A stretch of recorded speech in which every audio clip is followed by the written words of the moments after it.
you never really had the right to be a child. Not because you chose it, not because you wanted it, but because one day something around you stopped being stable and your brain decided to adapt, to survive. What do you feel today? That exhaustion you can't explain, that inability to truly relax, that instinctive mistrust when someone reaches out to you, that's not a character flaw. That's not weakness. That's the silent inheritance of a brain that learned very early that safety wasn't given, it was earned.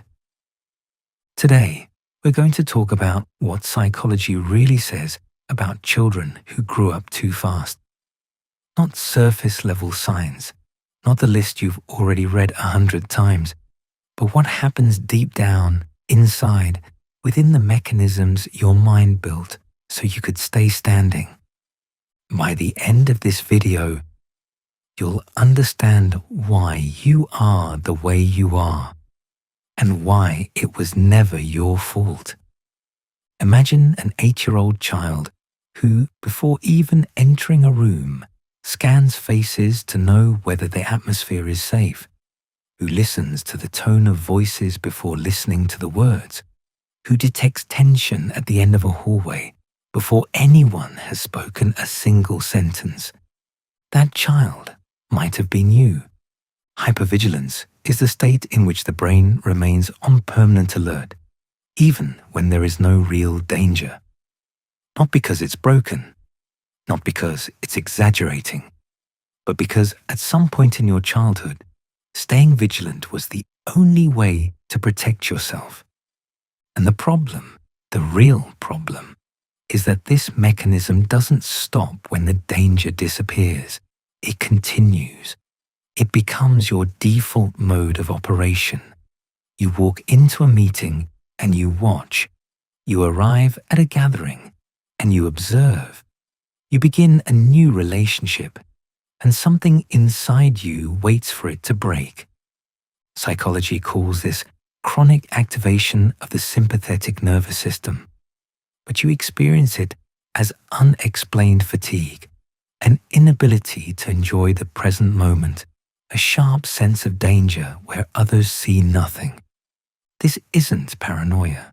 It's your brain still doing its childhood job inside an adult body.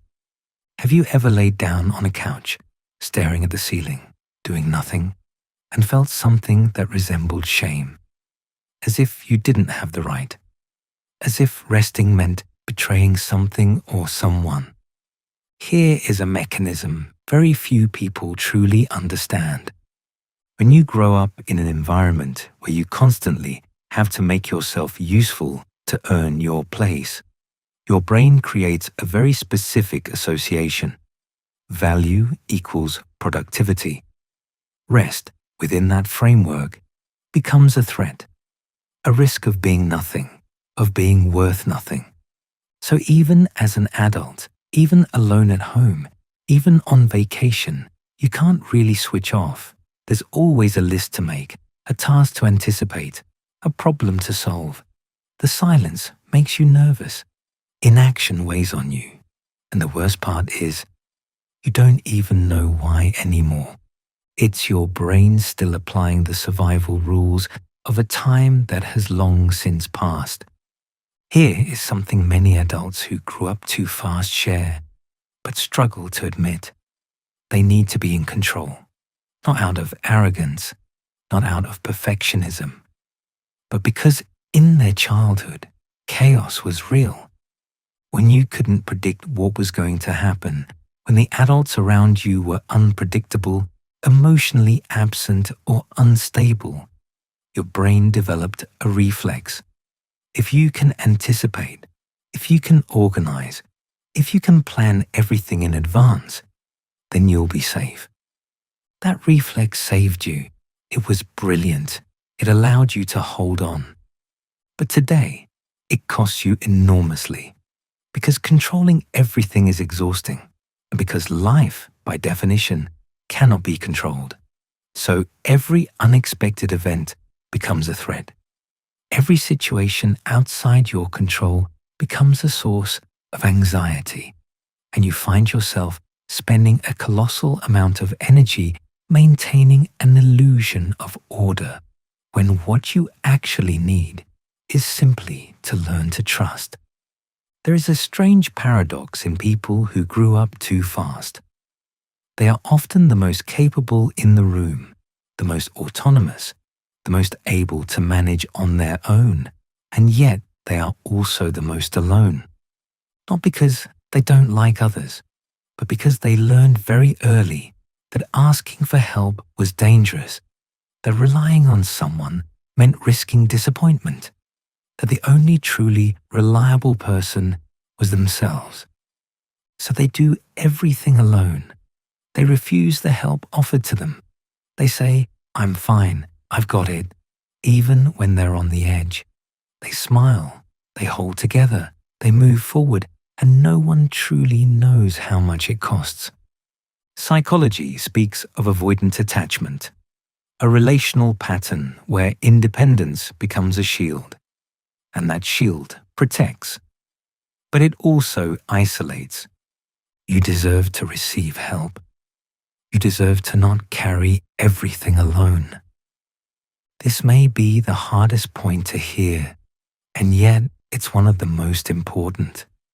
Children who did not grow up in an emotionally secure environment often struggle to receive love, tenderness, gentleness, not because they don't need it, but because it is unfamiliar to them, because it frightens them. When someone tells you, "I care about you," something inside you looks for the trap. When someone holds you, you stiffen slightly before letting go. When someone does something kind for you, a small inner voice whispers that it won't last, that you don't deserve it, that you'd better not get used to it. This isn't coldness. This isn't ingratitude. It's a nervous system that associates emotional closeness with something uncertain, even threatening. Receiving love for you is something to be learned. Like a foreign language you never had the chance to speak as a child. And now we arrive at the heart of the matter, the one nobody truly talks about. You are exhausted, not ordinary tired, exhausted in a deep, structural, existential way, the kind of fatigue that doesn't disappear with a good night's sleep, the kind that's there in the morning when you open your eyes, before the day has even begun. This exhaustion has a precise origin. For years, your brain operated in emergency mode. It managed emotions that were never supposed to be yours. It carried responsibilities too heavy for your age. It constantly scanned the environment, anticipated dangers, handled crises, responded to others' needs before its own. And now, even when there is no more crisis, even when everything is fine, that brain doesn't know how to stop. It keeps running at full speed, because that's all it has ever known. This is not fragility. It is the cost of a childhood spent being strong when you needed to be protected. And here is what very few people truly understand. Everything we just talked about, the hypervigilance, the inability to rest, the need for control, the excessive independence, the difficulty receiving love, the chronic exhaustion, these are not flaws. They are adaptations, brilliant solutions that an immature brain, faced with an unstable environment, found in order to survive. Your brain did something extraordinary. It protected you.